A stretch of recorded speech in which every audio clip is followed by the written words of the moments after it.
Hopefully Rumble's going. I've been having troubles with Rumble figuring out how it takes the StreamYard. Can I just ask something really quick? We are live at the moment. We are live. And so we'll be talking about different things that we're doing in life and asking the public to come into the chat and come into the StreamYard if they'd like. And come on the show and we'll see what happens. So if you're interested in coming on, talking about solutions, talking about bringing your situations to the table. That's what ManKinder is about. So let me see if it's coming up live anywhere.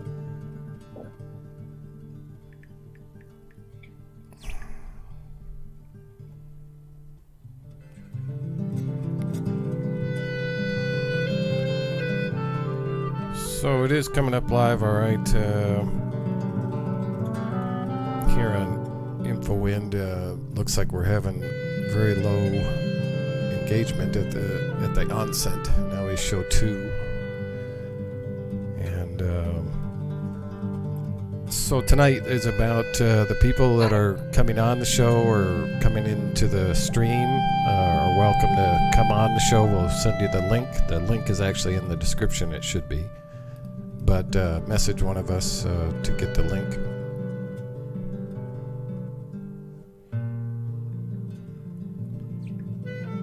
And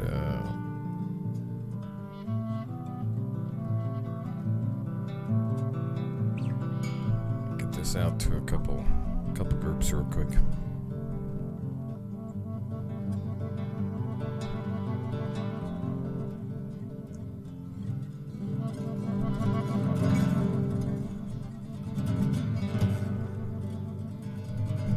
Michael, how you doing? Are you there?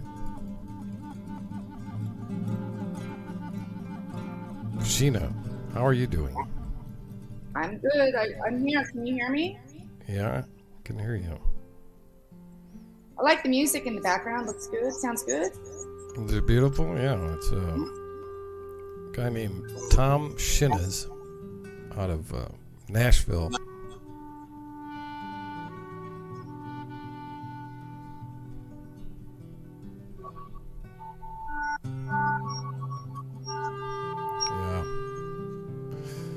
So anyway, Michael, are you there?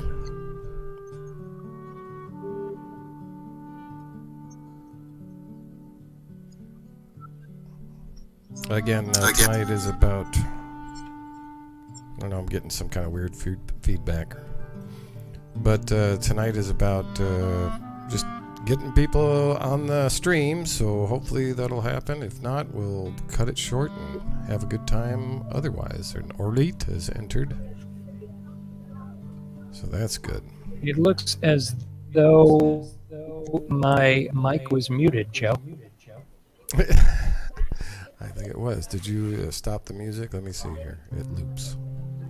Yeah, there we go. Okay. I don't want to go to sleep. All right, so welcome, everybody. Welcome. Michael, why don't you kind of lay out, what tonight will be about and kind of what you're looking for and go from there. Hi, who's new with you? Little again. Bad on me. We are going to focus this evening on three major topics: building your community, optimizing your role in our world, and self-love, healing, and empowerment. And the author on the topic of self-healing just entered the room. The other Michael spells it a little differently. Hello, Michael. Hi, how are you? I don't know about the author. I just had a miraculous experience myself, so it's easy to share. You did write a book, though. We didn't talk much about it on our last call. You wrote a book. Well, the book I wrote right? Is about my addiction, but not necessarily about my healing experience. That was way earlier. Got it. Maybe that's why we didn't discuss your book. Yeah.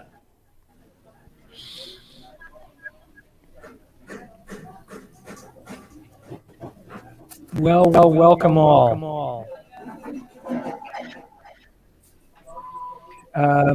For some reason, when I go to that overlay, it doesn't work properly. It goes over everything. Yeah. Why is that? It's not necessary. Well, because it overlays.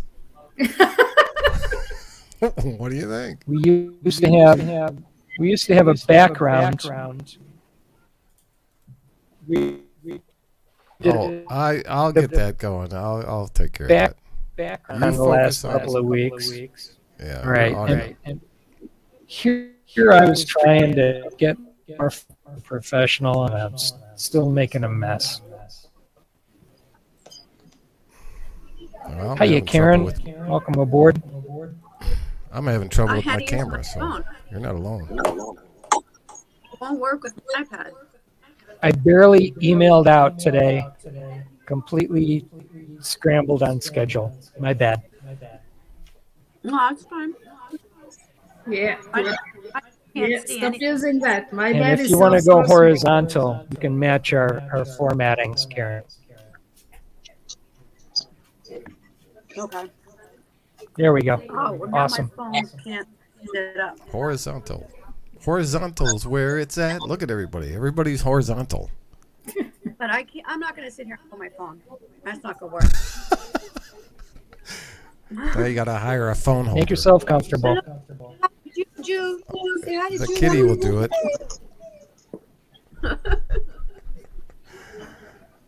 Oh, well.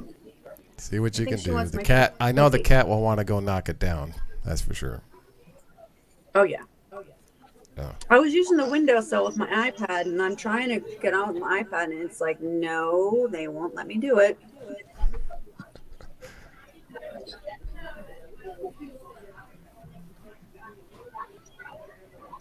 And Gertrude, I finally got the link to you. Welcome aboard.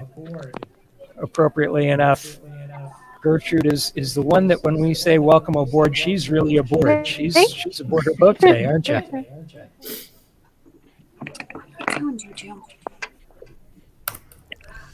Well, we have quite a panel here. I'm not my boyfriend, so I don't Thanks have for my being laptop. here, everyone.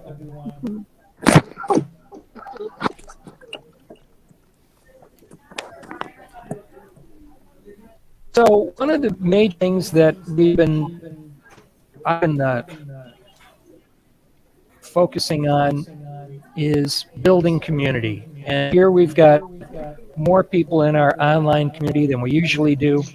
Yay. And as Gertrude pops in and out, I want to give a really big appreciation and thank you to Gertrude. The other day, she happened to be on land in my general neighborhood, and we got together in person for the first time, and it was just delightful. We met up at Starbucks, and she's even more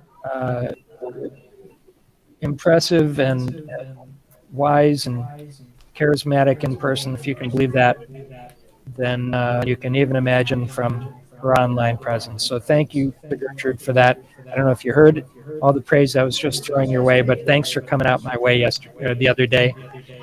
Really appreciated it. So that was such a delightful, serendipitous synergy. Oh, it was so very nice to meet with you.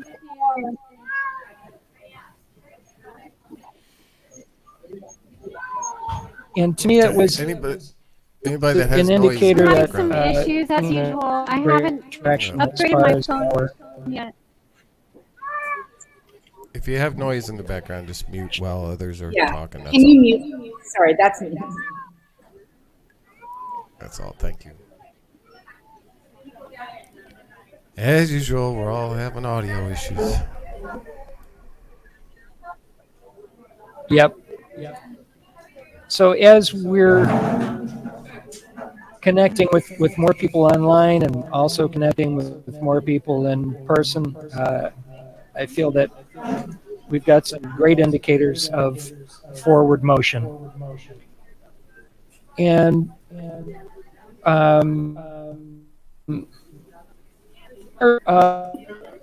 certainly a variety of approaches to how to handle this crazy world we're in.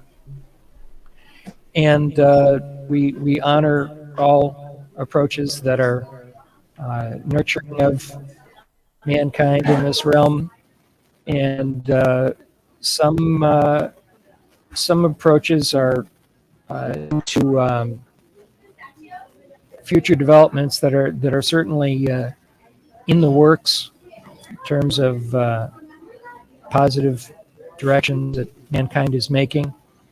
But I'm a don't put all my eggs in one basket thinker, and I am wanting us to cover as many bases as we can, which is the beauty of having a diversity of opinions, and why we have these differing personalities right on screen today, and we embrace different approaches. There are a lot of indicators that our world's challenges are gonna clear up and clean up through forces beyond our personal control. But I'm also wanting and feeling that it's good for us to some extent play it safe and empower ourselves to do what we can in our individual communities. So I've been a proponent of Freedom Cells and the Thrive Solutions Hubs, and finding businesses through Public Square and Unified.com and these other map-based systems that help us to find our fellows.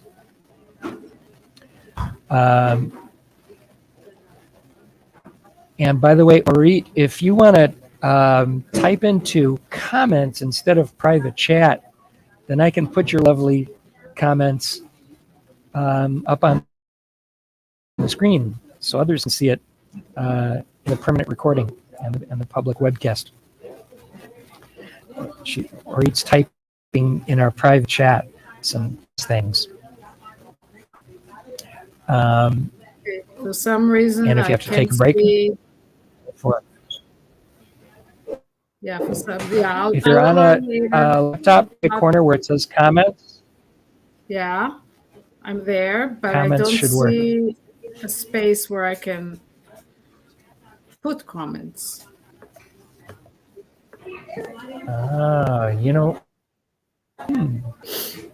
It might. It's interesting. Maybe only admins can do that from behind the scenes. Darn it. Maybe. Well, Steve Farmer So, is stopping from Facebook. Okay. Oh, All right. I'll be back soon, yes, he guys. did. I'm really, really sorry. I'll be back soon. Because not at all. Do your thing. Thanks for joining our warm-up.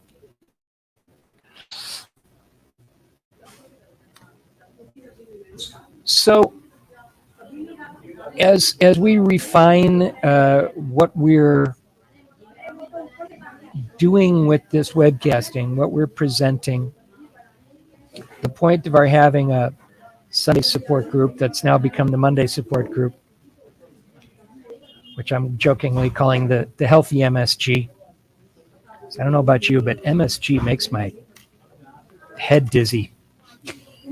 That is the monosodium glutamate version of MSG. I don't think it's good for you. Our Monday support group is intended to support each other in physical, material, and metaphysical ways, and be a happy, healthy, friendly, faux family sort of support group. So as we think about building community, optimizing your role in our world, and self-love, healing, and empowerment, for myself, when I think back on my concept through my life of self-love, it seemed selfish. I have tended to be so much in the living for others. In fact, my high school's motto was to be a man for others, and that was part of our Jesuit training. My academy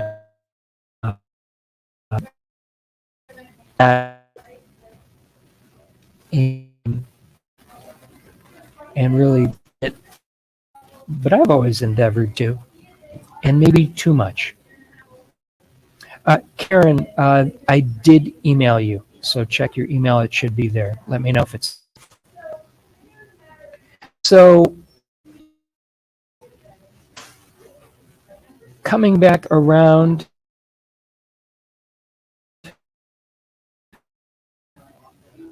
to has been a stretch for me, and I think we've been imbued with that trick to even the inspiring line from JFK: "Ask not what you can."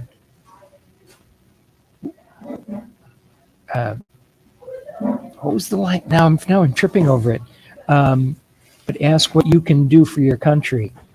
The system's been tricking us into that doing for others routine to such an extent that we end up not empowering ourselves and not believing in ourselves and believing in our power, our ability to self-heal. So we've been outsourcing our power to politicians, celebrities, medical professionals, to a point where we've really damaged life in this plane because we've given away our power. We got to bring it back and make it okay to self-love in a way that is not selfish. I have this feeling that Satyananda has a good perspective on this. He's got a great grin going on. You have a thought on that? Yeah, you're along the same lines, I would say, what you're saying. We got to take care of our little neck of the woods before we help the others. And in so doing, it's kind of like a ripple. I always liken everything to like wave dynamics or, particle wave or that type of thing, because it's so applicable because of the self-similar nature, fractal nature of the dynamics of the universe. So yeah, that's how I envision it. Once, there's crests of the wave, and then as we become healthier and healthier and more actualized, then the crest of the wave inevitably brings other people up around us in our immediate soul group or this kind of thing.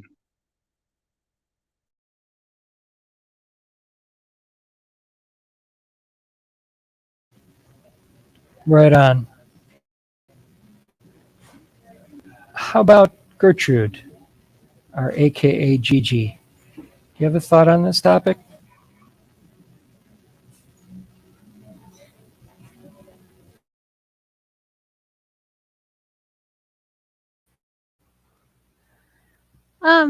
Yeah, great.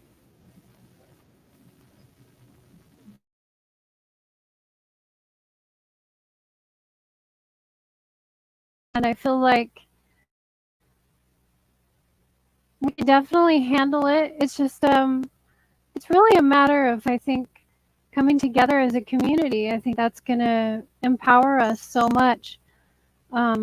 but it's for people living in the United States, it's a little counter to what we have been gearing towards is more independence, and we feel like our freedom is being an individual in our culture in the United States.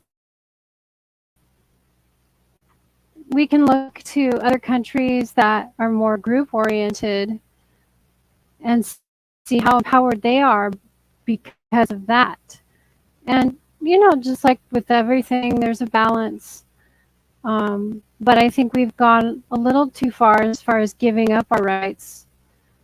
So I was really fortunate to learn some things from some really old, just original true hippies from Venice. They taught me some things about standing up for your rights, and even if that means going to court. We went all the way to the appellate court for renters' rights in Los Angeles, and that was an incredible experience. I think prior to that, I had a whole different outlook on lawyers and our court system, but having been involved in it directly and seen some incredible lawyers, I know that there are some really good ones out there.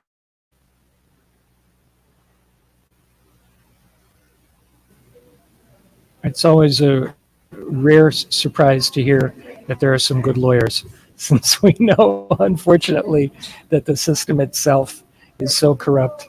We often feel that there are no good lawyers and no justice in the courts, except as Sheena has been lately saying, criminal justice for the criminals.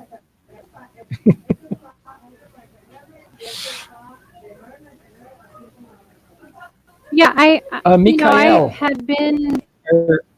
Go ahead, Gertrude. Sorry.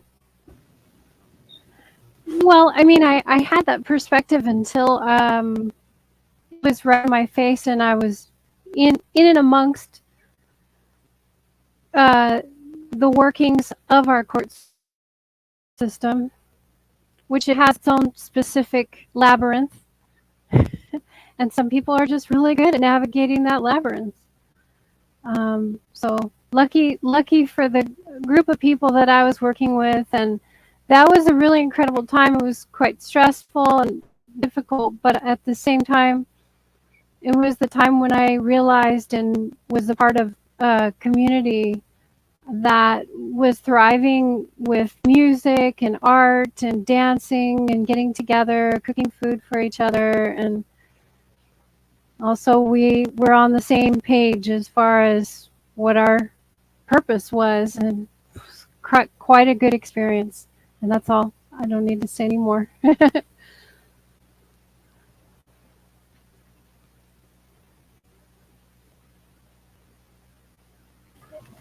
What were you all able to accomplish there through your endeavors, Gertrude? Give us some understanding of what your wins were. Okay, so I came into the battle that I called like a David and Goliath battle, because it was a large corporation against just people who wanted to keep their homes, and they had studied long enough to know that the title of the land, it clearly stated that people were not supposed to be kicked out of there, because the housing was created right after World War II for affordable housing for our veterans. And many of the elderly women were wives of the veterans. There were also some other provisions for handicapped, elderly, but the developer wanted to just tear the buildings down, and they did it in the middle of the night. So we had a lot of wins legally. And previously, before I joined in the battle, which was the last 4 years of a 24-year battle, they really helped tenants' rights. I mean, tenants don't necessarily have a lot of rights in the state of California, but there are quite a few that were created that time, like from the 1990s to early 2000s, mid to early 2000s. And I don't think they're continuing the fight, but some of these elderly women, they spent a really large portion of their life ensuring that people had rights, not just themselves because of what they were going through, but like for example, they were being harassed, like many tenants are in Los Angeles, for rent control. Basically, the landlords don't really necessarily like rent control, so they'll literally harass tenants to get them to move, so that then they rent with the new tenant comes in. So that was going on, and that was one of the things that they were working on. I don't have specific laws, but there are specific laws. I just don't know exactly where right off the top of my head. But there are laws that were created to help protect tenants during that time. I think it wins with that. And I think just overall, the fact that the place still exists and is on the National Historic Landmark registration, that's a huge win as well. Many of the elders working alongside, they passed away during the. There are still quite a few that are living there, and very happy to be there. Whenever I go there, I have 20 grandmas.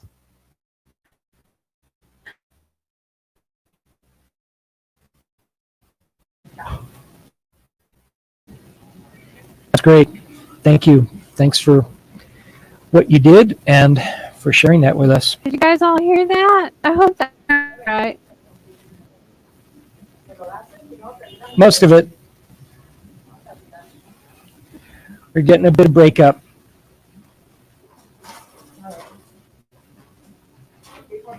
Karen, thanks for coming back in. Sorry for the connectivity issues. I think that helps everybody. I had to get a cord to my phone because I couldn't find your email. I don't know which one you sent it to. I waited for my Gmail to load too, and I didn't see it in either one. Oh my goodness. Yeah, if you want to send it to Heron Wellness 111 at Yahoo, maybe we could do that. It's really hard to operate with this little phone. I will. It's not a big deal. I feel you. I will check it Okay, thanks, hon. as soon as I have a moment.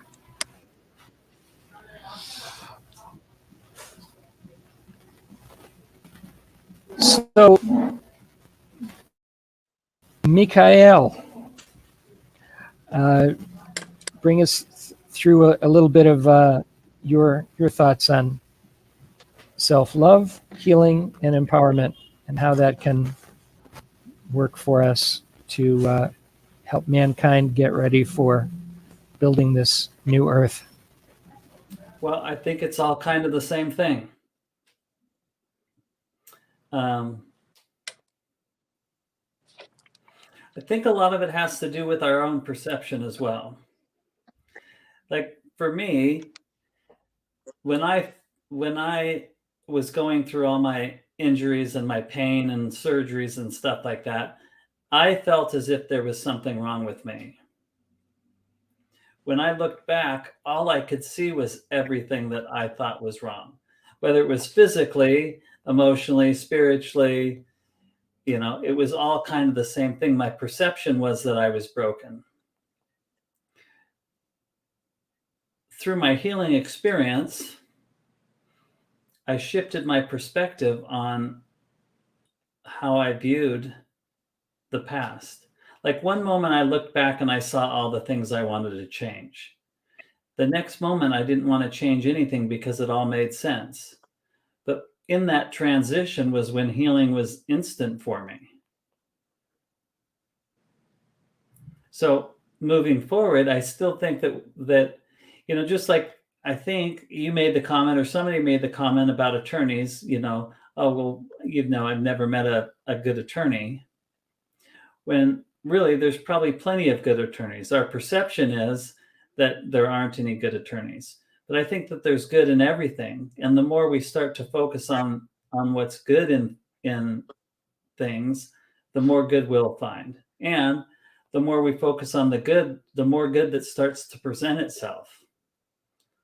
Or the more we love ourselves, the more other people can choose to love themselves. Because there really has to be an example of love so that others recognize that it's possible. So when I'm helping people heal, I'm just holding that space, let's say, of love until they choose to love themselves. In that space is where perfection is.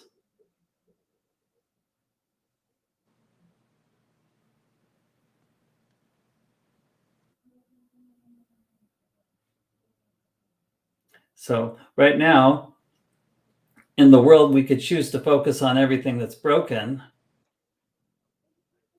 or we can just know that we're able to overcome it all.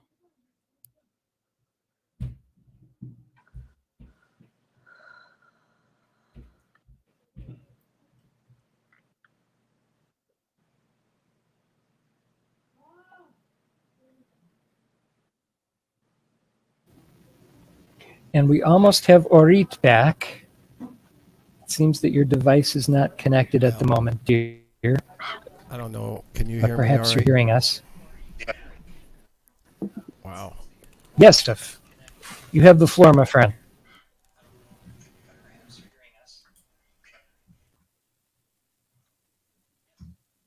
Oh, I just wanted to say that whatever Michael said was amazing. Thank you, Michael. That's all I wanted to say. That was awesome.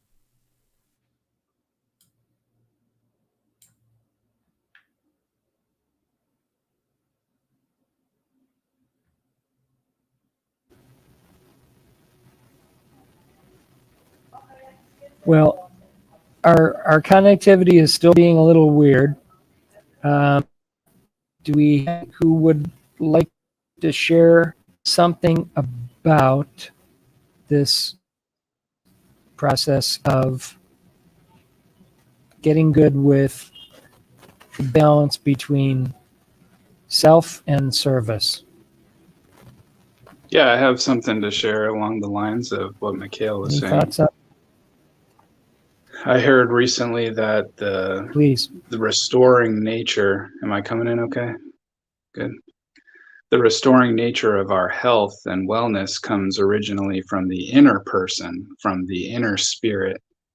And then sometimes our conscious overlay on top of that inner spirit kind of muddles up the transmission. And then by the time it gets to our physical body or in the existence level, it kind of presents itself as disease or depression or different types of ailments. So yeah, what Mikhail was saying, is that how you say your name?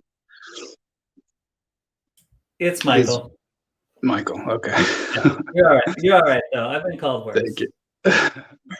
Yeah, because it's kind of a interesting idea that a lot of people might have trouble with, because we're so used to this physical reality.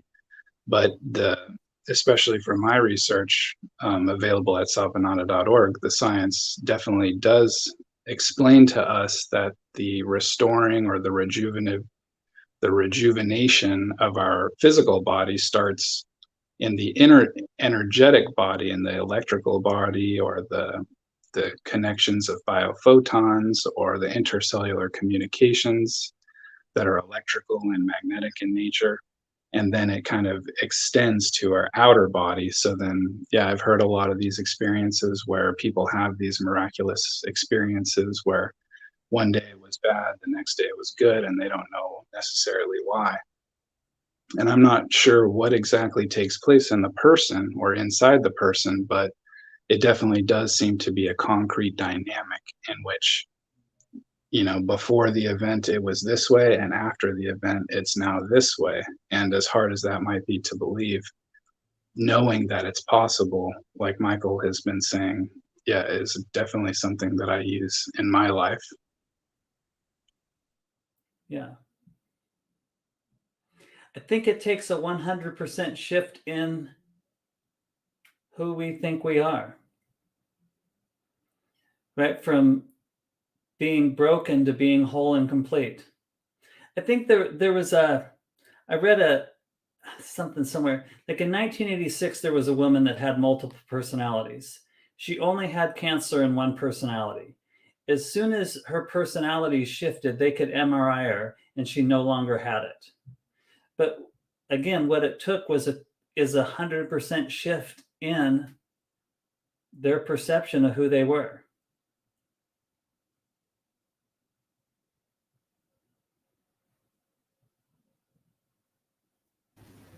Well, that's a very interesting topic that has been coming up a lot in the PMA realms, the knowing who you are. And I'd like to help wrap our heads around that in a more specific way, because you have to know who you are. What do you mean? What do we mean by that? Who I am as a job, who I am as a physical or metaphysical entity, who I am as a citizen or a national or a PMA or as a legal entity. What do you mean know who you are? I think that's when I hear that from some of the PMA gurus, I don't know what really meaning by that. And that perhaps we could even break it down on maybe there's 7 different chakra type levels of knowing who you are. What does anybody think about that? Well, for me, and what I teach people, let's say in healing, is that we are all already perfected. Like before we were here, we were perfected beings, and then when we're here, we start to lose sight of that because of everything that has happened. Right? But underneath all of it is perfection. I mean, my post today was something like pain is just a resistance to perfection. The truth is we are already perfect. We just have to choose perfection over everything else.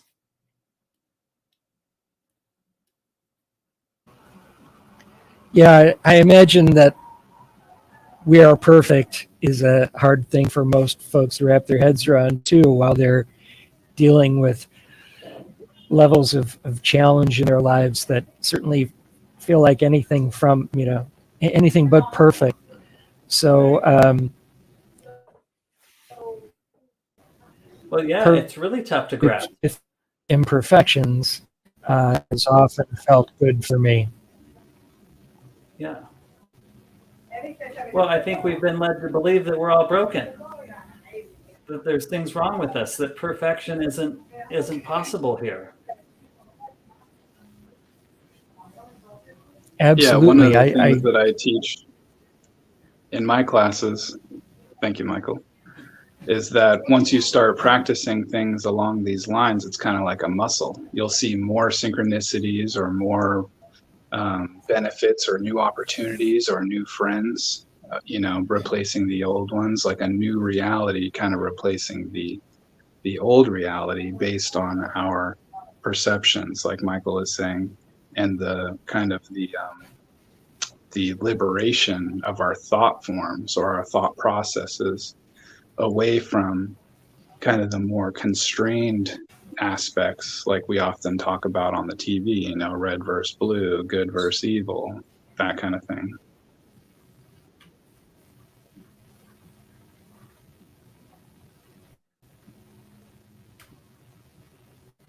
Yeah, I will often blame religion, the idea that we need a savior, that we're all born sinful, the concept of original sin.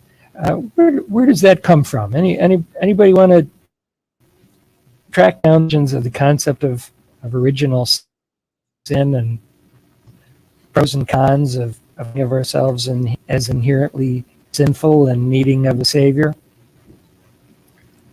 It's all by design. That's been a large part of my research, especially this past couple of years. You know, there is an element to it. But of course, it's been mistranslated, in my opinion.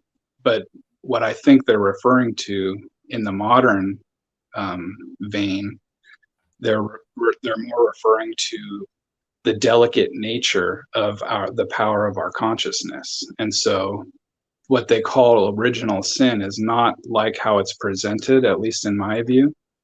From the religions, it's more the kind of like getting to the narrow path, or what they talk about in different religious traditions. It's very easy to drop the ball. And then I think that because of the embodied consciousness aspect, and sometimes it can be hard to, you know, put down the coffee or put down the remote or put down the alcohol. And it kind of, through the game of telephone, of course, this has been taking place a long time. We talk about it in this new way, but it doesn't really make sense, you know, to a lot of people. It's just a lot of religious type of talking. So that's definitely a really big, important topic, I think, to explain to everybody and make sure everybody's on the same page, so that they don't have this savior complex kind of thing that they build into, you know, Elon Musk, Greta Thunberg, Jesus Christ. You know, there's a lot of savior complexes going on, and this kind of deferral of responsibility. So yeah, that's a big, important topic.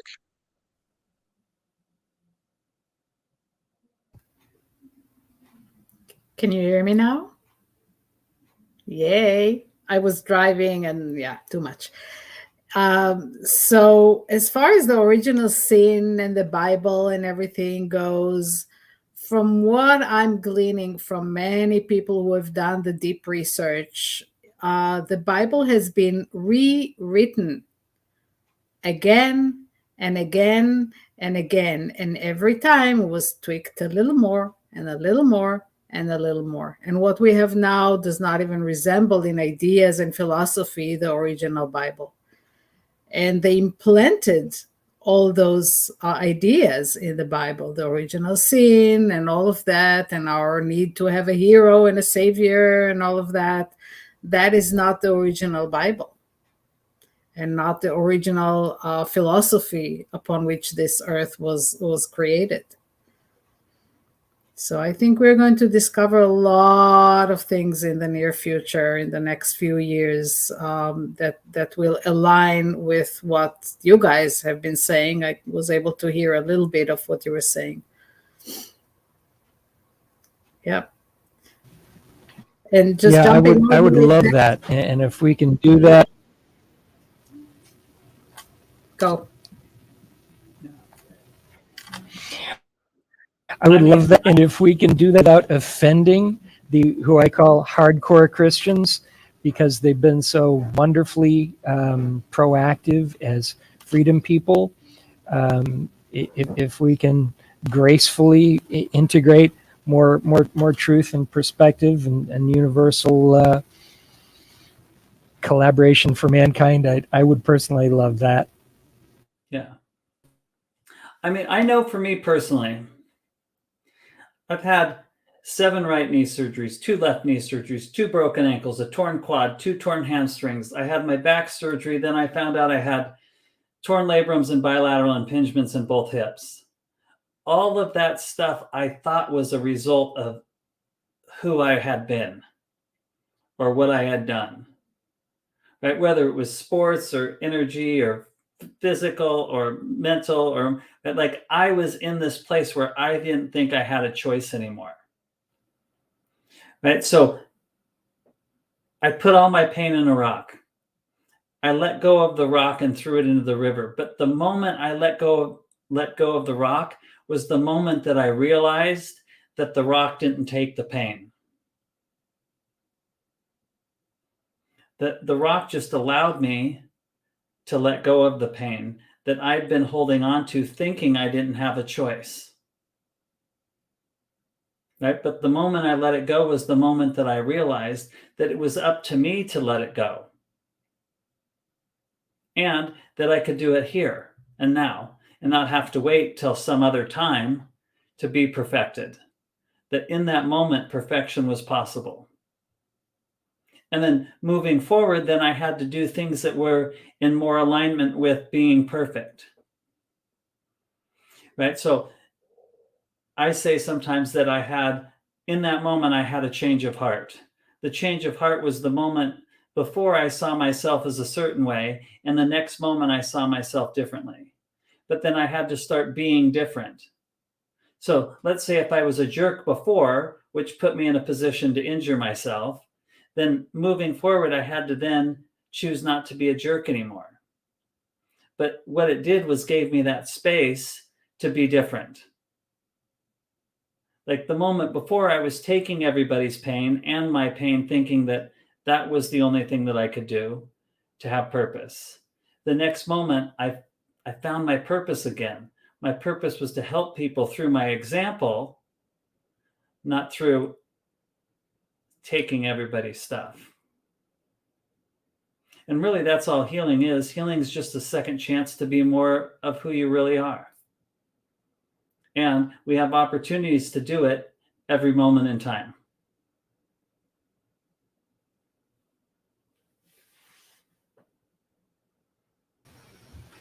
Indeed, indeed.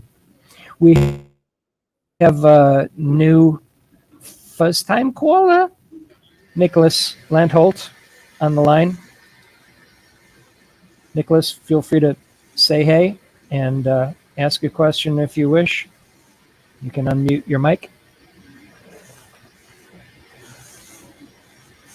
Okay, I was muted. Can you hear me now? There you are. Okay.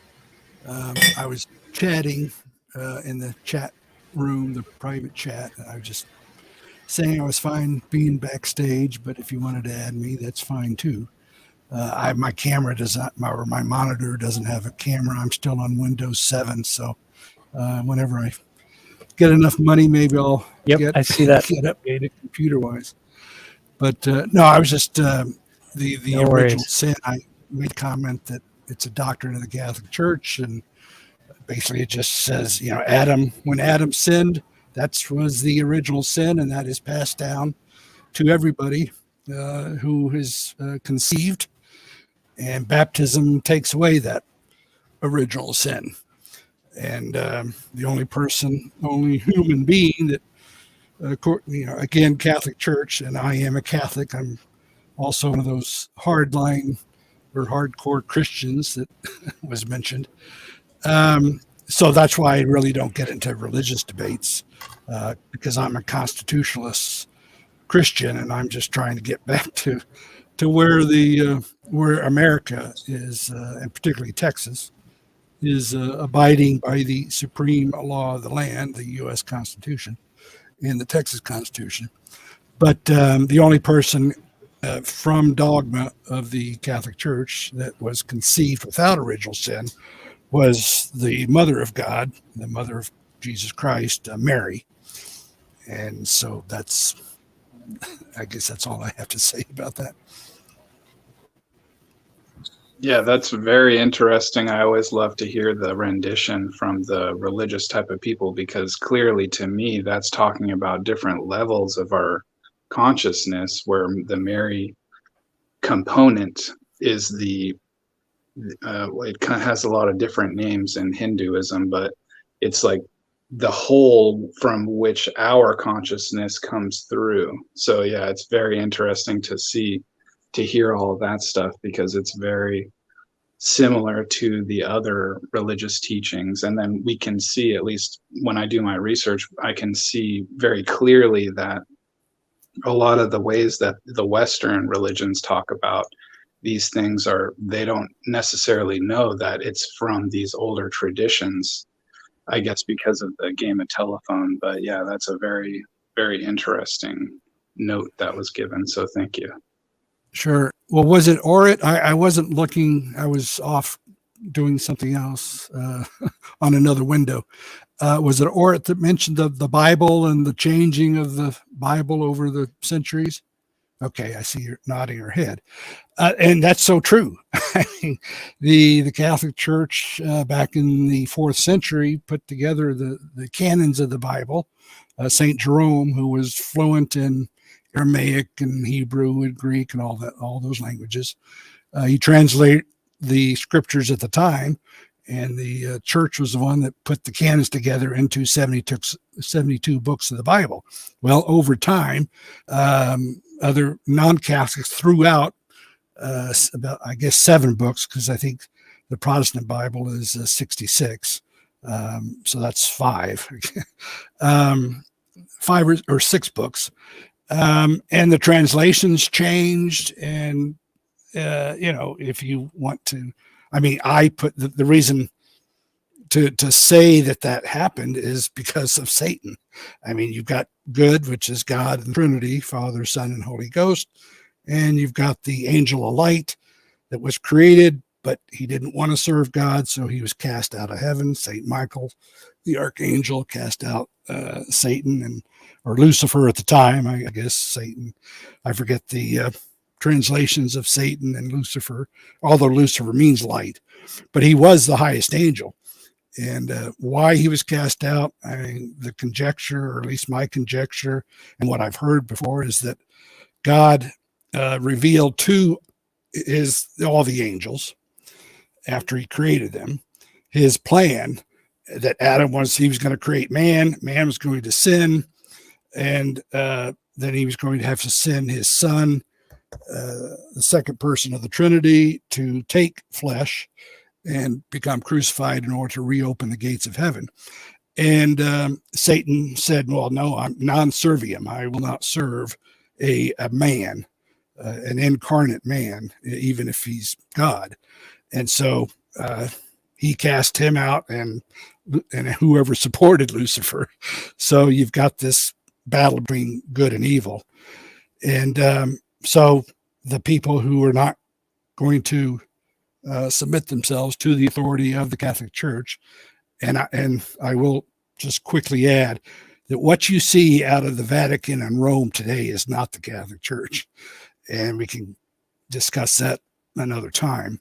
But basically, the church was infiltrated by the enemy, and what I call what the Bible calls the synagogue of Satan.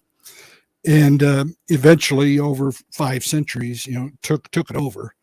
The Vatican II and all of that mess I was born in 55, but Vatican II and all that mess in the 60s was their coming out party. And so what you see, as I say, in the Vatican and Rome today is not the true Catholic Church. And there's been Catholic prophecies regarding an eclipse of the church by an anti-church, etc. But yes, the Bible has been retranslated to fit people's lifestyles, whatever they want to learn or do on earth, which is not according to God's laws, the 10 Commandments, or the 2 great laws: love God with your whole heart, mind, and soul, and love your neighbor as yourself.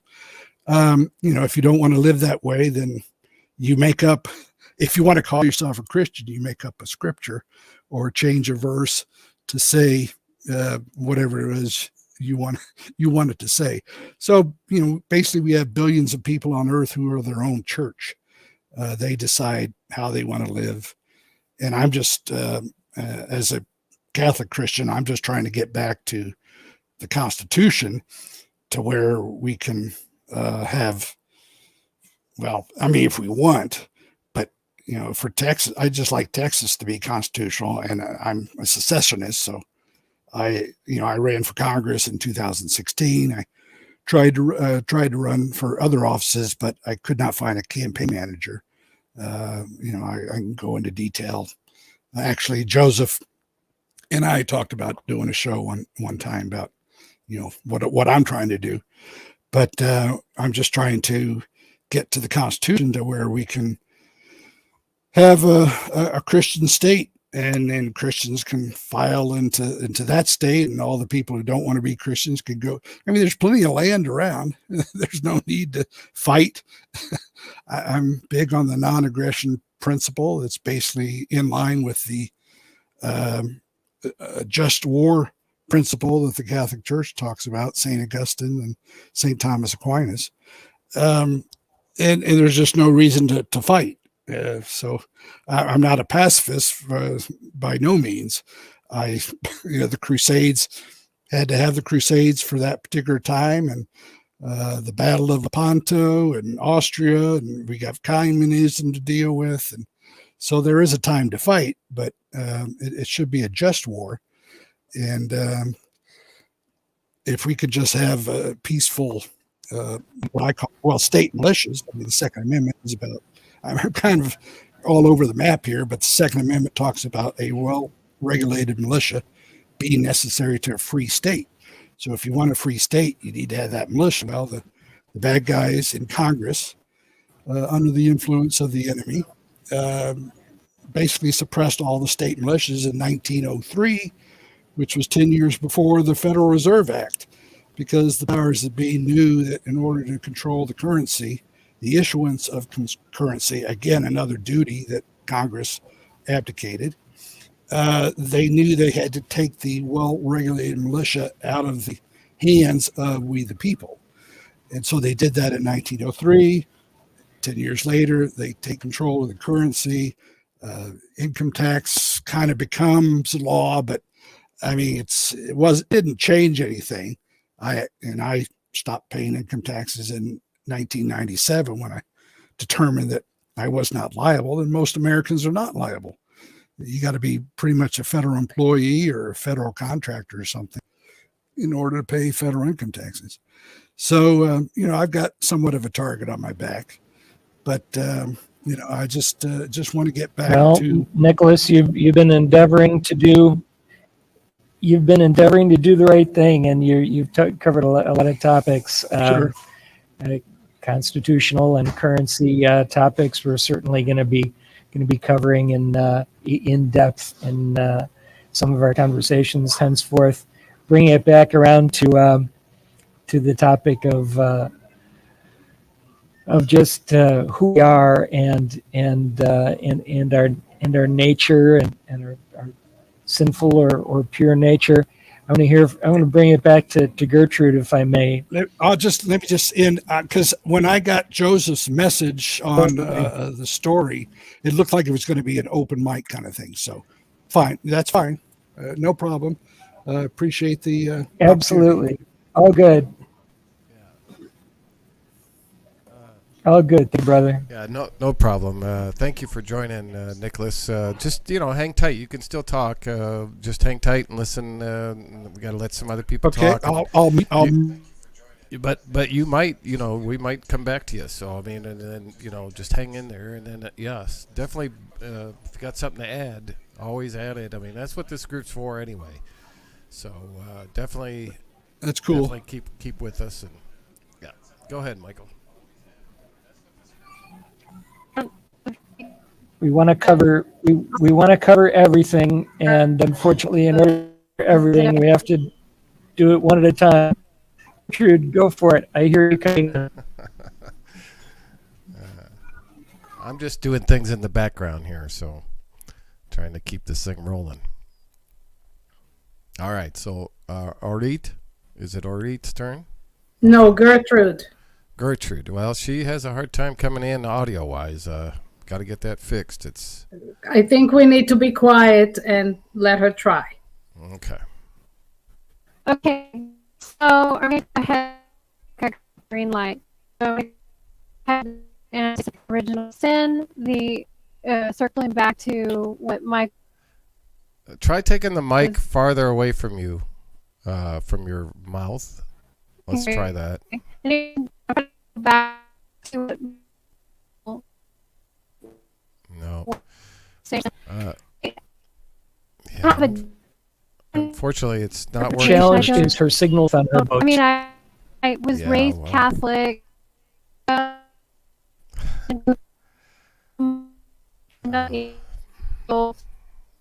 Yeah. Well, and she's the one I want to hear the most of, but unfortunately we can't. Catholic Church. Yeah. Gertrude, you want to try going out and coming back in one more time and see if we get a better connection? That would be great. Yeah, give it a shot. Give it a shot. Try reconnecting. Okay. Try reconnecting. I think there's Just sort of a delay. It's more than a delay. We can hear only about every third word. yeah. So anyway, she's muted now. And It pains me to do so, but I muted Gertrude because you're breaking up. Yeah, it's too much, unfortunately. Gosh, and she's the one I want to hear from. So we got to get her fixed. Get her mic fixed and everything, and internet or whatever she needs there. Yeah. She's looking into a better telephone Provider. package to get better bandwidth. Yeah, it's definitely. Yep. So maybe she'll come back on, but anyway, yeah, the whole topic of religion. If my whole stance is we need to stop talking religion, and we need to start loving people, taking action, doing things that make sense in the world today with others, by just trying to communicate with others, be part. One day this group maybe we'll all meet and sit and have coffee together, and you just never know. And so everything, I built my media company on a natural interaction. I remember Michael and I had a conversation, and I wasn't ready for the answer to give, but it was about Woodwind Media Group. What is woodwind? Woodwind is a musical instrument, woodwind. But it's the whole idea was, natural interaction, just people coming together from different walks of life, listening to each other, and obviously helping each other. That's really what Woodwind was meant to be. It was a wind of information, a wind of people that are working together to do certain things, and music had a lot to do with it. So I just thought it all kind of fit together. So I'm kind of rebranding that Woodwind to reflect this kind of the word community. People, we hear the word community from the government, right? And I'm not really high on the word community. Only because the government has been using it on humanity for about so many years, like 100 years, and it's also used for communism, to project a communistic agenda. So, when you look at community and they call it communitarianism, it's an old age antic of governments to bring people together in this community and to accept all the ins and outs of the community. And so I think that's something we should be talking about as well. So those are my thoughts. And having Nicholas come on, he's a staunch, pretty much, and this is, so the InfoWind group is very varied. I mean, it goes from, people like us to people that are doing stuff like Nicholas is talking about tonight, and just down that vein of all this stuff, of Constitution and all this stuff. But, it comes down to it. Everybody has to come together in the end. Otherwise, we're not going to go anywhere as a collective. I guess I would prefer the word collective of people that are like-minded.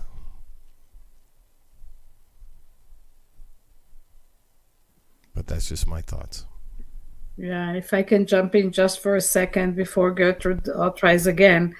Two things. The first is the aspect of organized religion, we have to break away from that.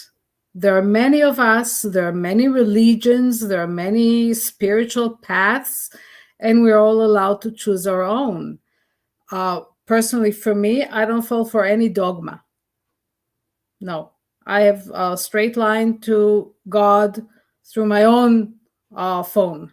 And I don't need any rabbi or priest or pope to tell me how to communicate with my God, our God. So for me, any organized religion is not attractive. That does not mean that I don't have many good friends and collaborators who are subscribing to organized religion. No problem there. Absolutely no problem. I accept everyone as long as they're coming from their heart. And that leads me to the definition of who we are. I don't have a definition, but who we are, in my opinion, is pure love equals light equals truth. That's who we are. That's our essence. And from then on, you can wear any clothes you want. Any clothes you choose to wear. But the essence, the center, is just pure love light. That's who we are, and that's what we need to start embodying. Thank you. That is a brilliant perspective that for some reason hadn't quite occurred to me. Huge issue. You know, for instance, the whole reason why I came up with ManKinder as a brand was figuring out what do we have in common, endeavoring to transcend the divisions where we're being asked to choose one or the other. You're a Republican or a Democrat, for instance, and the idea of mix and match religion, make up your own religion, has been so derided so universally that I've almost taken it for granted that you have to pick one. You know, are you a Catholic, or are you a Protestant, or are you Buddhist, or Hindu, and transcending all that to find the individualized, to make the individualized selection of your beliefs. That's a beautiful concept that I think we really could do well to focus more energy upon. Gertrude or Sadfananda, if you have a thought on that, or Joe, go for it. Oh, I just want to say, I just want to tell people that this is what, we're here for, is to, have conversation. And there's been 1,000 years of information that we're trying to dig up, basically, is what's happening, really. 1,000, maybe 2,000 years of information right now. So we're trying to dig up a lot of information all at one time over these fast years, and it's just coming to a point where, I guess it's the religious aspect of it is, my mom always taught me just to be private with that, because it was you didn't have to voice it. You just acted in certain ways that projected whatever love that you wanted to project as if you were a Christian or whatever you are. But having the hammer come down on the religious, from a religious person anymore, it really turns me like totally off. And I just really I'm looking for people that are open and have enough feeling left inside that they can, come into a fold and start projecting some energy that is, going to take us to the next dimensions. That's really what I'm looking for.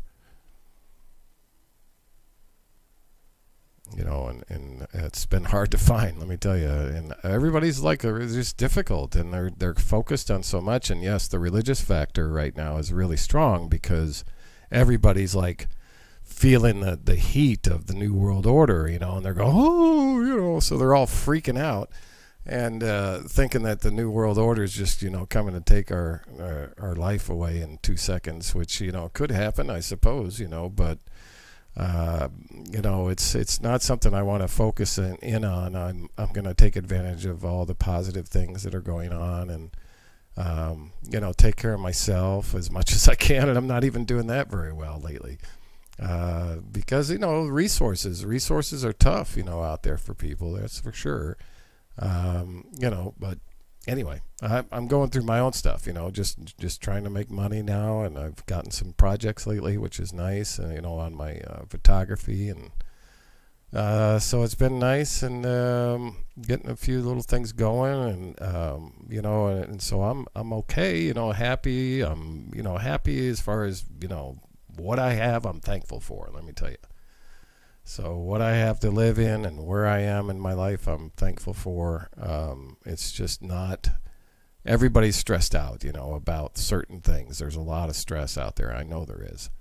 So people are looking for answers. So the religious, aspect always comes back, when people start looking for their, they start looking and looking and looking and try and find the next best thing out there. And, and so, my religion now is to tell people, don't have a religion altogether, but, but I am, I guess, my basis is a Christian. I became a Christian early in life at 17 years old.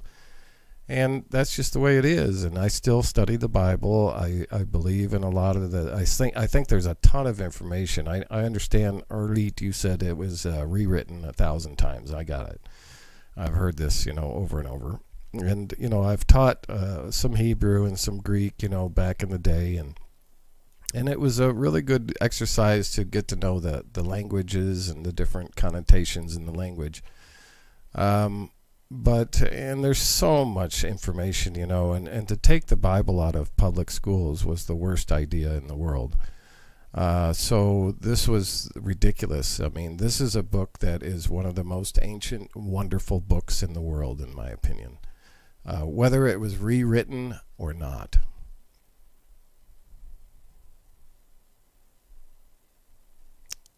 So there's some more of my thoughts. Yeah, what Joe said about community, I've definitely stumbled upon a similar rendition, because it seems, history is riddled with several communities that have been infiltrated, bastardized, inverted. So what I always try to teach, at least in my yoga classes, is this idea of radical anti-collectivism, because it's the collectivist mindsets that kind of draw us back into being infiltrated, bastardized, and then inverted. And so this kind of concept, at least it seems to me, that it's kind of taking the training wheels off, in a sense, because rather than, although we do need some aspect of community and interaction, of course, there is this element where all of us have to be kind of self-actualizing our own persons or our own personhoods in order to really get to that next level and kind of be more protected against the infiltration type of thing that we just see over and over and over and over. And I think this is a big part of the missing piece that we need, especially right now. And it's definitely helped myself and my clients and my friends and family. So I hope that helps you.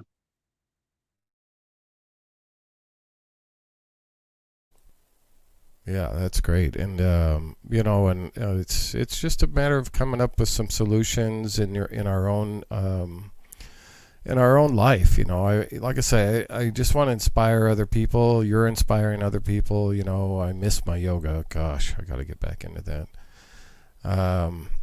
I remember times when I would do yoga and I would start crying, just in a stretch. and because of the release of all the energy and the different negative stuff that was, just going through my body and kind of just went out. And it was like, whoa. It happened like several times. Yeah, that's a big part of, movement and dance and yoga and martial arts. Humans have all these different traditions.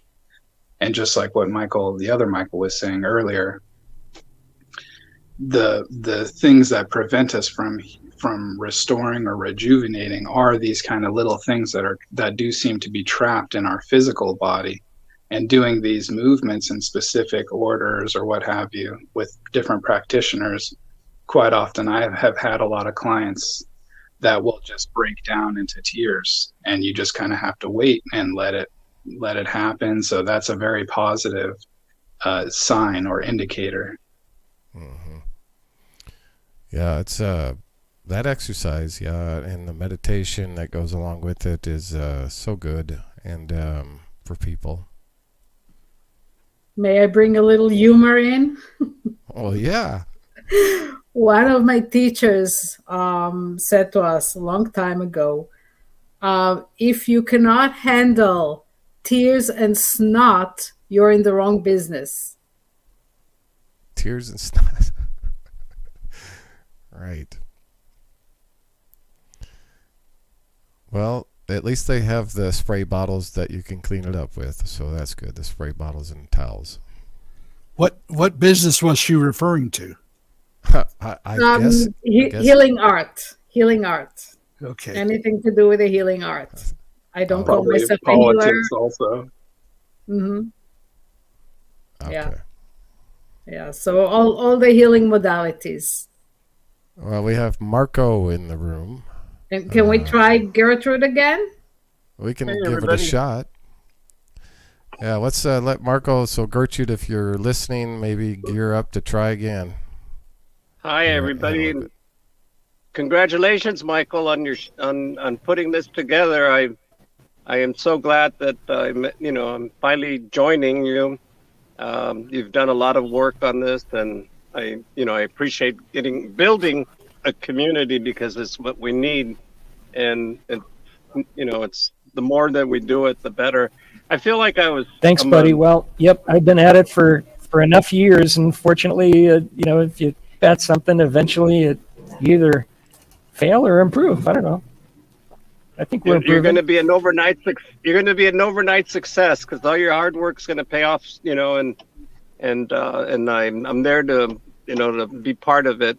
I feel like I'm an old soul that's been around a long time, and I picked this time to come back for this precise moment, and all the stuff that I've done has kind of led me to this. That I'm still like at awe or lost on what to do. I'm kind of like I got kicked out of a group because I was too positive. I was and Michael and I talked about this, about how people are addicted to the fear porn.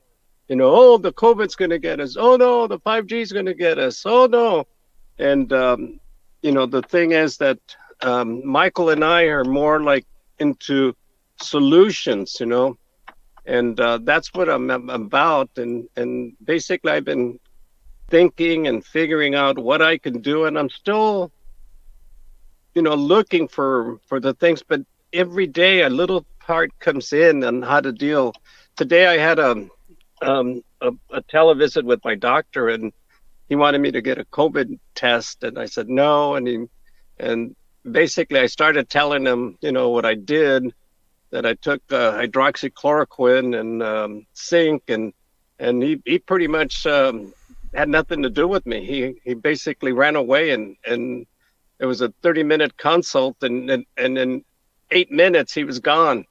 He just wouldn't hear it because they're I guess, what do you call that, cognitive dissonance, where they can't and so what I'm doing is I'm challenging the system every way I can, and I challenge you guys also to do the same, and in a peaceful way. It's like I'm a big Beatle fan, And and John Lennon is my favorite activist artist, and I want to be like him nowadays.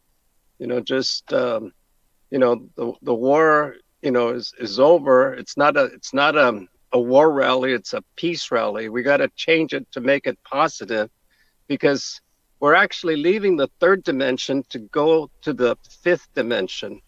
And, some of us are quite aware of this because we've been, we're old souls that we know what's going on, and we're ready to do the next step. But, a lot of times we're like all alone. And thanks to Michael, and the Liberty Horizons, I found my tribe from the sky. And, we have our meetings on Tuesdays, and, it keeps me, hopeful of the options. And now with your programming, I think that was like an excellent, way to do it. So congratulations, and thank you for letting me be part of it. My pleasure. Well, if I recall correctly, you were raised Jewish, and although you grew up south of the U.S. borders, is that right? And now you're more of a 5D kind of guy. So that's a lot of change, right? So how do you balance all that? If I'm remembering it all right. Well, what do you call a Mexican Jew, first of all? A Jewcano. That's just my little take on it.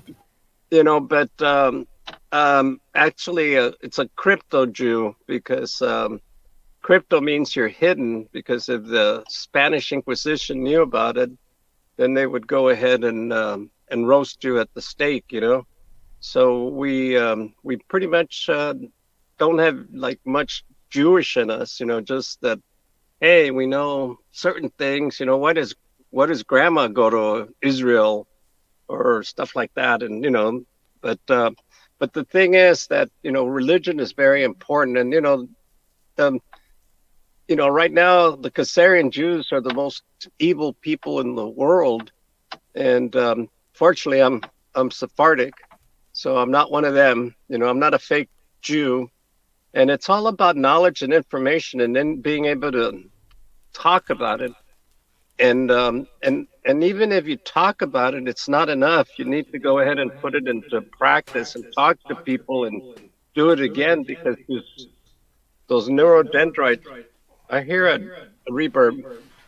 Should I do something?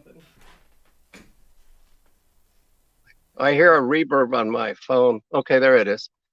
Yeah, and so the thing is, it is important that we build, communities and network, and the thing is that it's so hard to find like-minded people, because a lot of people are, addicted to their fear porn. They gotta have, like Michael was saying, that they use it like trading cards, that they trade, oh yeah, this one, oh I got this one, and I'm always looking for solutions. And right now I think that we excuse me.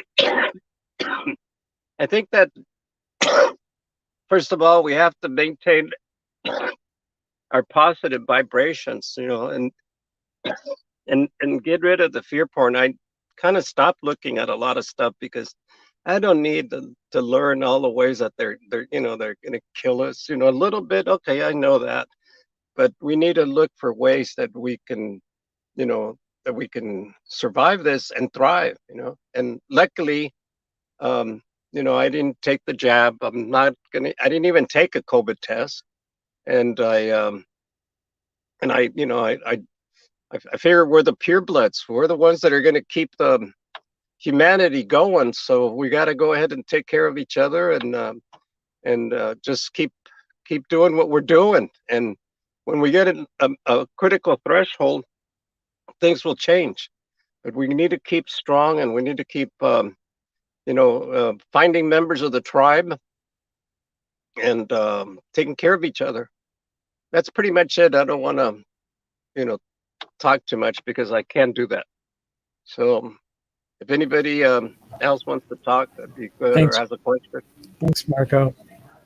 Thank you, Michael. Well, welcome to G. I know your full name, and I'll recognize your voice when I hear it. So we've been messaging through Facebook a bit. Yes, thank you, Have Michael. you been listening in for a bit? You are unmuted, have. so I should be able to hear you. Welcome. Yes, thank you, Michael. I have heard a few people speak. Have any thoughts on all this madness? Yes, can you hear me okay? Yes. Okay, wonderful.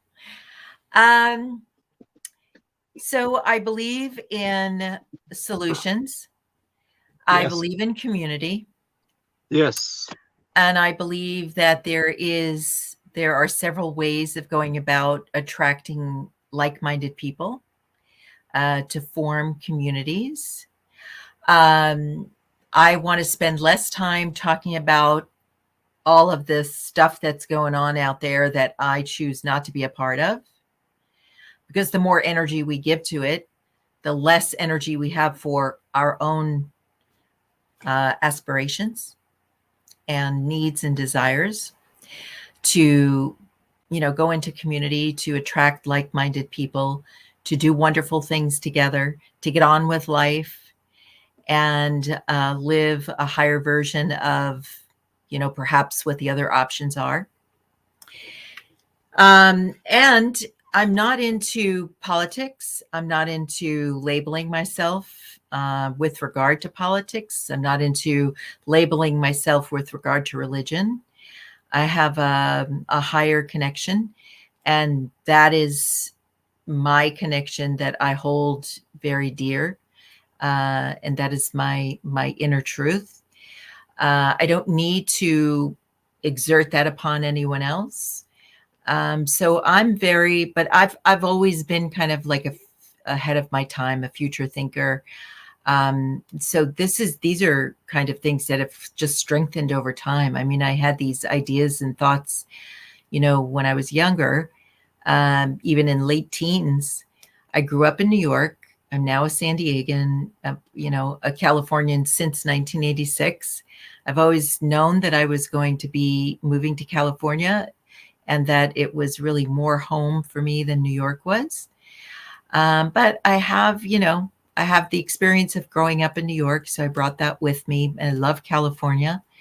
Do I love a lot of the things that are happening in California? No, but all the more reason why I believe community, will make shifts and changes, will be able to role model some of the things that people think are not possible. Yeah. And growing our own food and staying healthy. I'm a big person that is food is medicine. That's my truth. Herbs and plants. And I haven't seen a doctor, a medical conventional allopathic doctor in over 40 years, with the exception of the birth of my children. And I always knew that was the way to stay out of hospitals. Because it's not healthcare, it's sick care.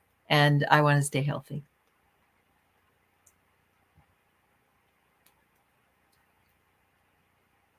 And by the way, I was raised Christian and Greek Orthodox, no less.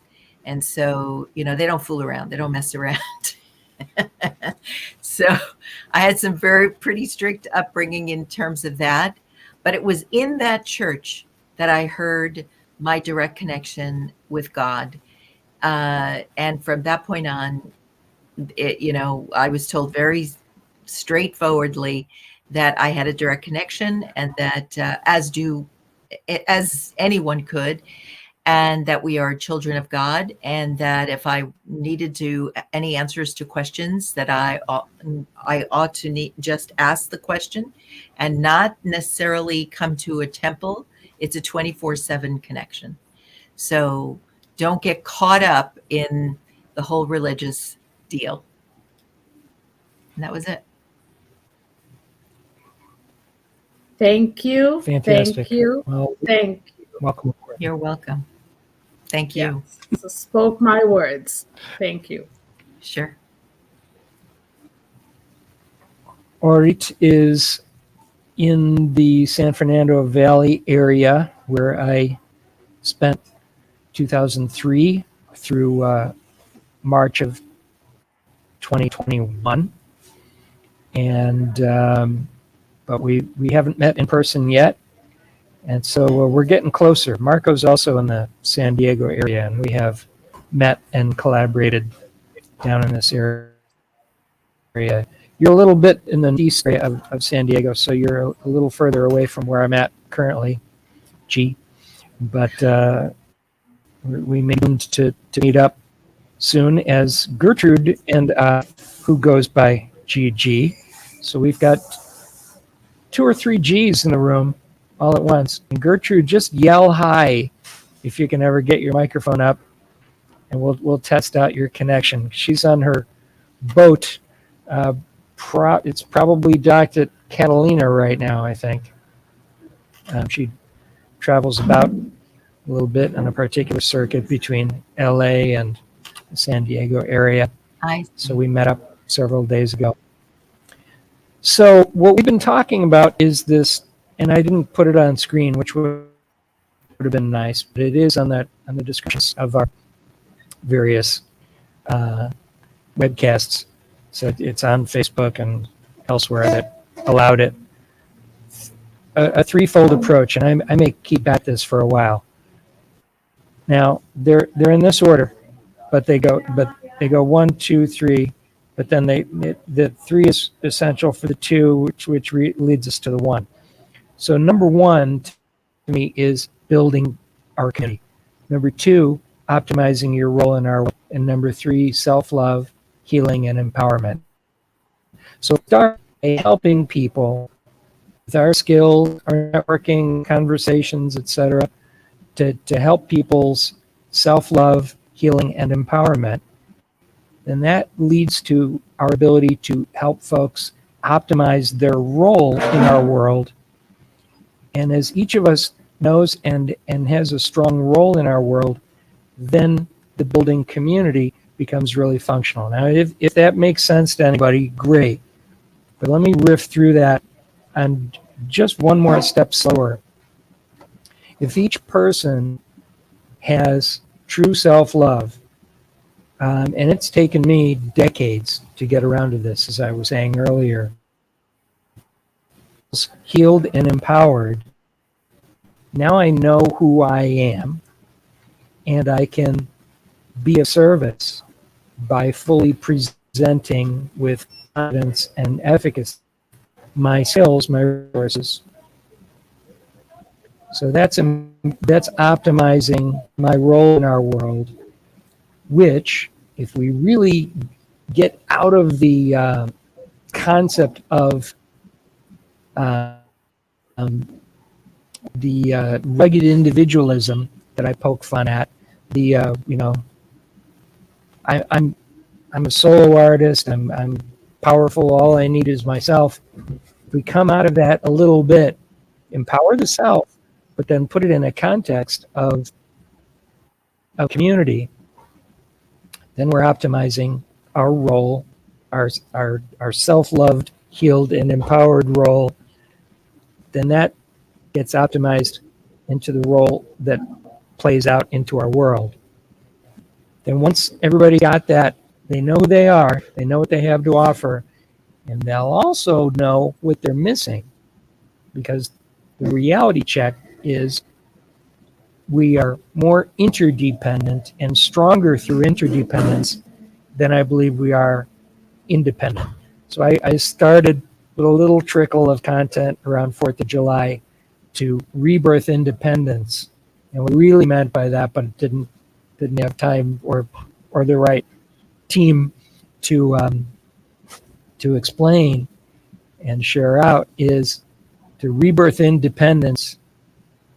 On Independence Day, we just might be led into a realm of empowering interdependence. So then we become a real community of mankind, a kinder community for mankind, as I call it, Manders. And then we're able to really build community that's of service to all. And I feel this is the way, the only way we're going to win against the dark side, because what they're doing is encouraging division and selfishness to the point of competition amongst ourselves, because that saves them a lot of trouble and bullets. If we fight amongst ourselves instead of collaborating effectively, we'll take ourselves out of the equation. And I've seen that in so many supposed collaborative truther groups have allowed system to trickle down from the rulers into their own behaviors, even unknowingly, and just passing on that abuse that so many of us have received, and passing it on to the next person instead of helping the other guy, helping each other to help mankind. So that's my hope. And take the floor.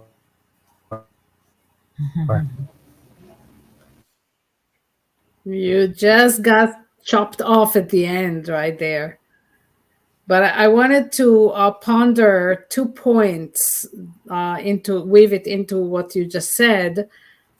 After recognizing who you really are, shouldn't you take some time to fall in love with yourself first before you take it further? And the other thing is, you're talking about interdependent. Shouldn't we be interdependent before we become interdependent?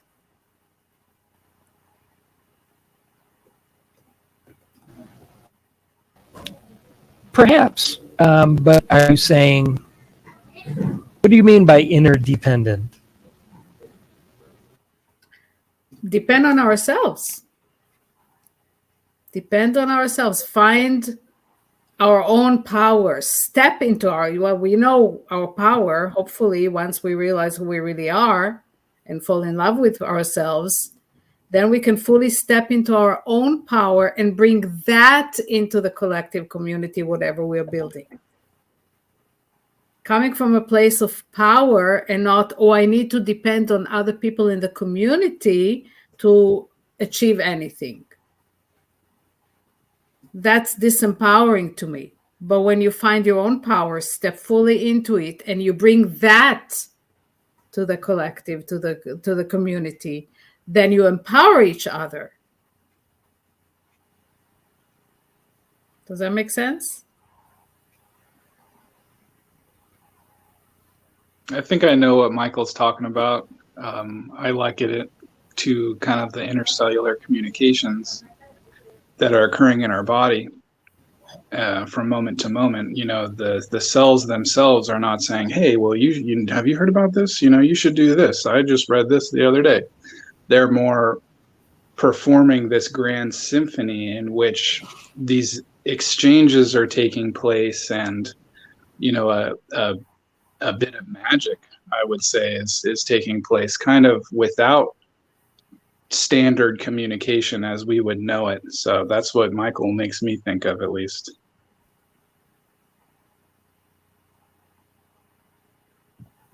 Okay, I get that.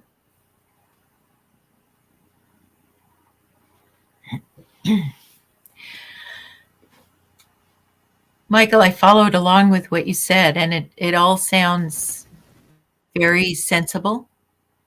You know, I think I understand your reasoning and the concept, and I like it. You know, interdependence comes after an individual feels that they know themselves. They're independent. They're able to love themselves for who they are. They bring that to the table. They're ready to collaborate. The only thing is, for one reason or another, what I also felt was a little bit of perfection, meaning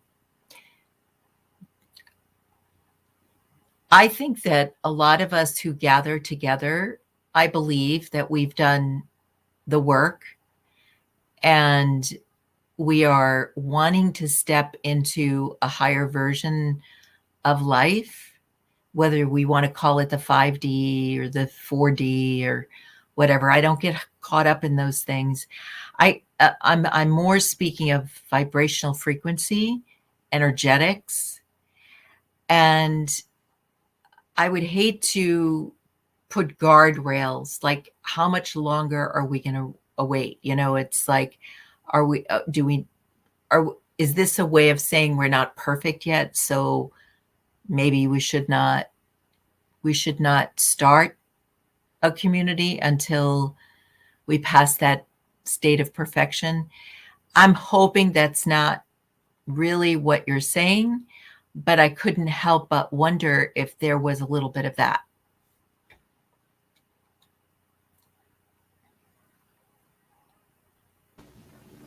I agree. I hope I'm not encouraging perfectionism, because I'm a recovering perfectionist, so I would definitely like to avoid that.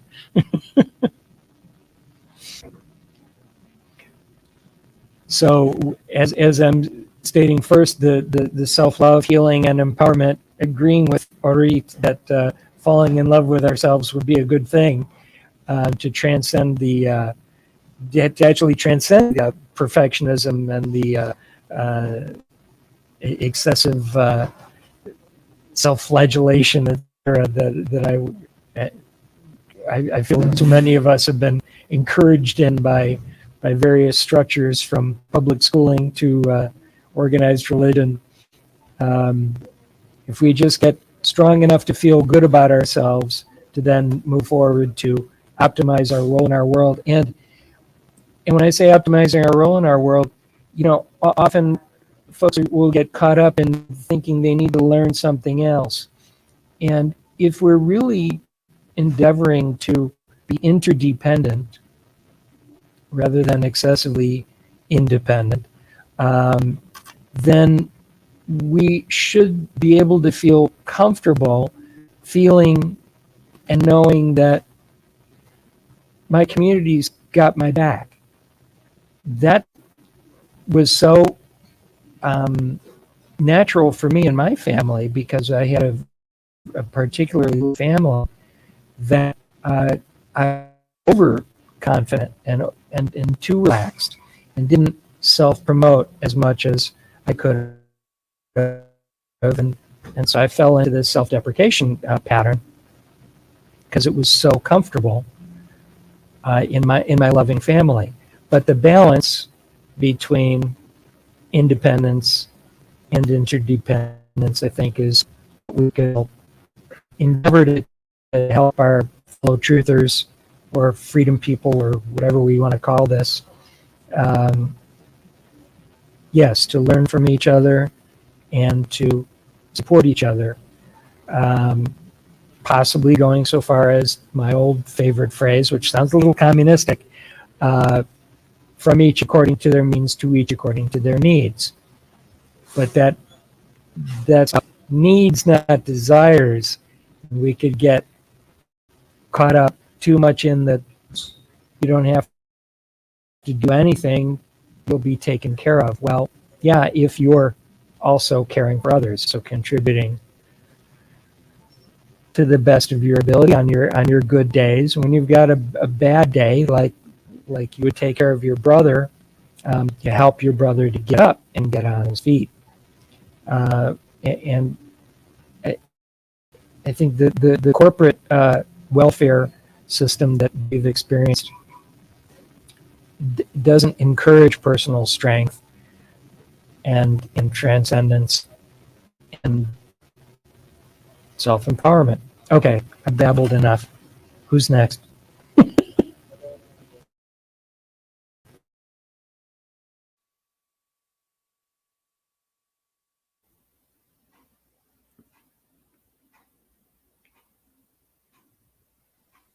Okay, turned on the mic myself.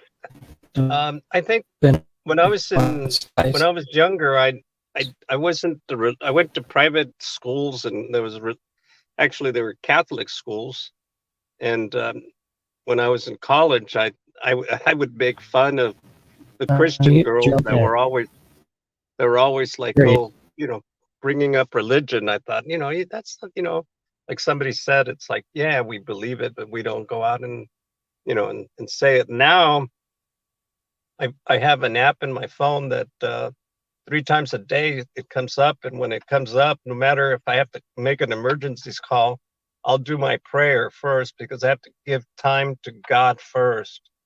And so I have become more religious. And I think that's important. And regarding perfectionists, I think we need to emulate to be perfect. And we need to hang around with, soar with the eagles, with people that are accomplishing things, because there's a big divide between us and the rest of the people that are programmed, and just, going along, and it's so sad to see educated people like doctors, that basically run away from when you bring up something that's not in their programming, And so we have to be bold. We have to be like Braveheart. A lot of people are choosing to move out of state, because they figured, oh, California is really bad and this and that. And, the thing is, it's like in Braveheart, what he says is that, yeah, you can run, but, you can't hide, this thing's a global thing. It's going to affect us, all, and we can't hide from it. So what we need to do is we need to, basically defeat it. And how do we defeat it? By raising the morphogenetic consciousness of the people around us. So we need to go ahead and, I'm a big social media person also. And, I've done a lot of stuff, but now it's like after J6, I kind of like pulled back, and I said, well, what do I do now? And that's basically where I've been in this hiatus, but it's like, there's no time to wait. It seems like, oh, things are fine right now. We don't have to wear the mask. We don't have, but they're enacting all kinds of laws. They're setting us up, for more controls. And we need to, we can't go out and broadcast as much, but we got to go ahead and talk among ourselves, talk in our groups, and we gotta give them the good fight, and know that we are winners, that God is on our side, and with, like somebody was talking about earlier about, oh, she doesn't want to go like into the 5D. A lot of people don't know what the 5D is, but it's basically raising, our vibrations. So she was talking about the same thing. But the thing is, that's why we need these conversations, so we can sharpen our ideas, and then see how we can improve each other, so that when we do that, like the 100 monkey theory, when enough of us know, everybody's going to know. So that's what we need to aspire for. And I think that's what Michael's aspiring for. And, I'm totally for that. I'm up for the challenge. So, and I'm always ready to learn more. So, and the way that I can do it is like speaking with people like myself, like you guys. So this is important, that we challenge ourselves, and that we do it, because we have to. We can't, and we can't, like, oh, am I ready, or do I love myself? No, we already love ourselves. We don't question us. We just need to have, because I do question myself a lot. Oh, what happens if I you know, it's like sometimes you just have to go ahead and, you know, and jump off the bridge or jump off the hill, and hopefully you can build the parachute on the way down, because you have no choice. You just got to do it. And I'm not there yet, but, you know, hopefully with community like this, you know, I can go ahead and empower myself to do more than I am doing presently. That's my point. Thank you, Yes, Marco. and that is Well, why messaging. we can. That is why we cannot wait to be perfect. We already are perfect. We are. That is true. That is true. But in our own eyes, sometimes we're not. Right. And we should never wait to be that. It's just I likened it to healing, because I'm in the healing art. So if we wait until we're completely healed, all those layers completely peeled, my craniosacral therapy creator and teacher said, when you get to that point, to the center of the onion, you have 7 more minutes. Not much we can do in 7 minutes. So as we shed our layers and get closer and closer to perfection in our own eyes, because we are perfect, we need to step up to the plate, whatever the situation is. We must. And this is what we're doing here. And this is why I joined Michael, and I'm so grateful for this group, because it completely is what we're doing. We're not waiting. There is no waiting anymore. No time for that.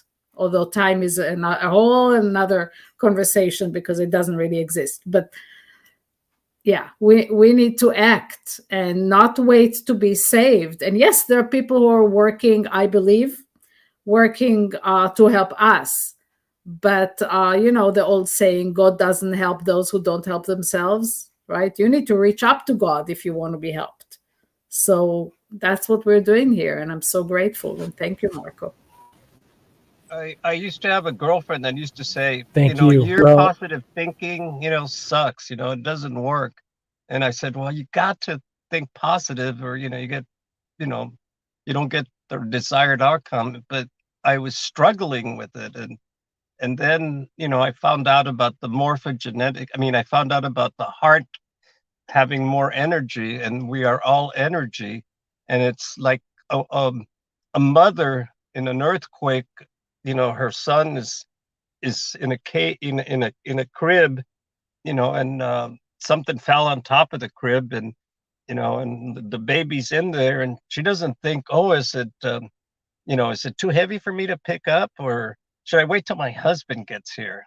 You know, she just you know, has a feeling that she has to save that kid. So pick up that dresser, that car, pull that kid out, and she doesn't know how she did it. That's where we need to be. We need to have that heart coherence, where we live our life with, you know, with that passion. And I'm still trying to dial it in and have that, and being, you know, like pretty much alone most of my time. I don't have the, you know, the you know, the temerity to always be like on edge, but I think that with a group like this, if we could all, you know, meditate at the same time, we could basically stop this. So what we need to do is we just need to have the conviction that we can do this, and then, you know what, we'll get that 1 in a million chance that we can do this. And that's what we need. We need to all be believing that we got this. We got this. We gotta just, like, you know, pace ourselves and wait for the right moment to make our impact, but at the same time, you know, keep working at it. So that's my point.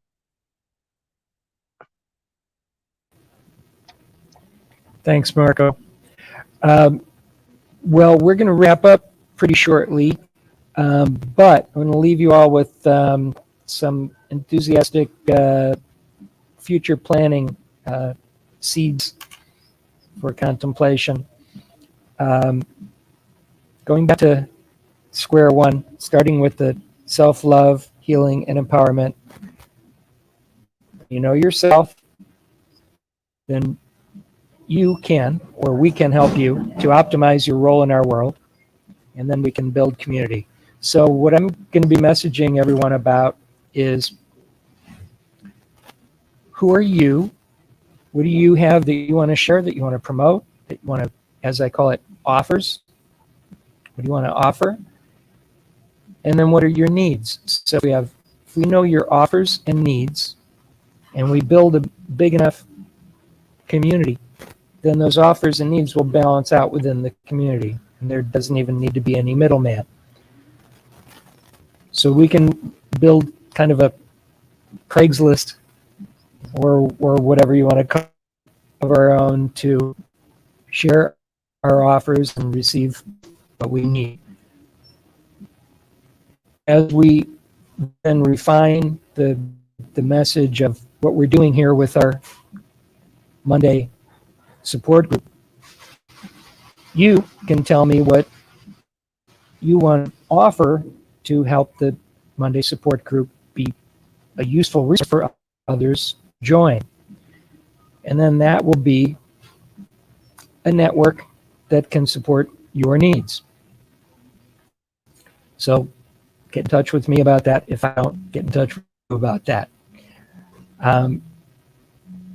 One of the things that's been coming our way that we've known for a long time is, of course, the dark side is calling the grid, and some of our associates are calling this the upcoming greater reset.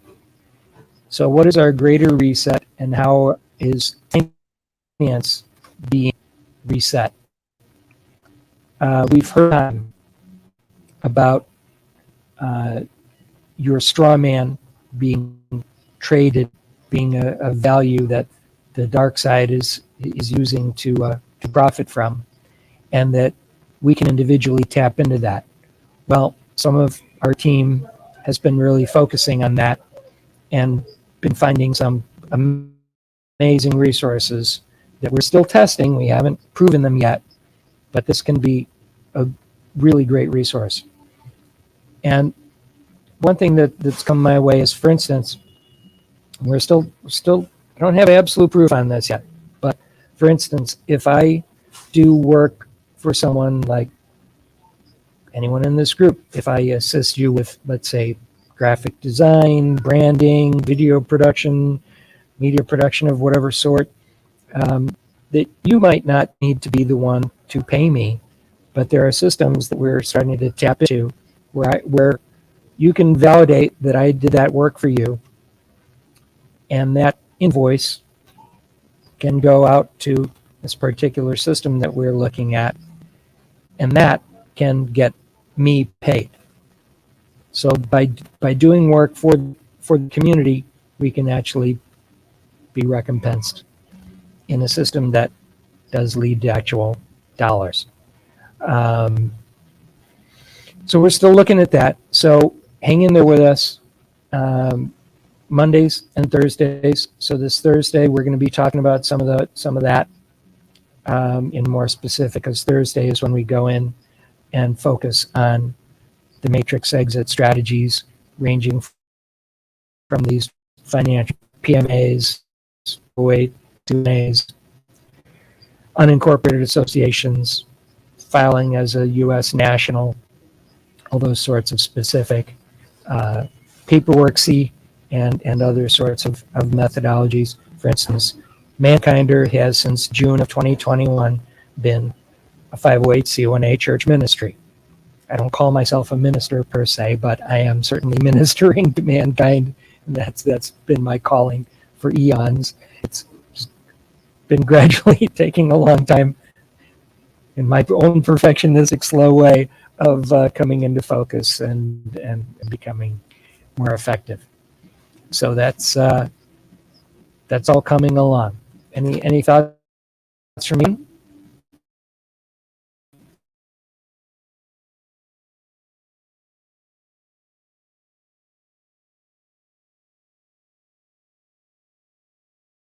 so that you're like the guy that in the cave allegory that it gets out first. And then the thing is, we need more people to join him, not to kill him.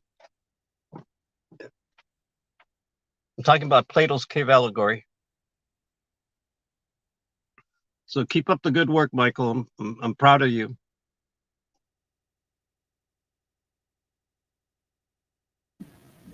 Thank you, sir. Thank you all.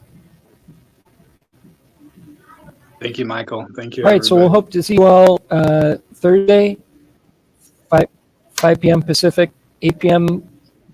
Eastern Time, and we'll focus on some of those financial topics in particular on Thursday. Awesome. And bring a guest. Joseph, you want to put any music on? Thank you, Michael. Play us out. Thank you, Orit, Joe, Marco, Nicholas. Thank you. Gee, I hope she comes Good night. back. Thanks. Godspeed. Godspeed to everyone. Did you Good night. Oh, there's Blessings, blessings.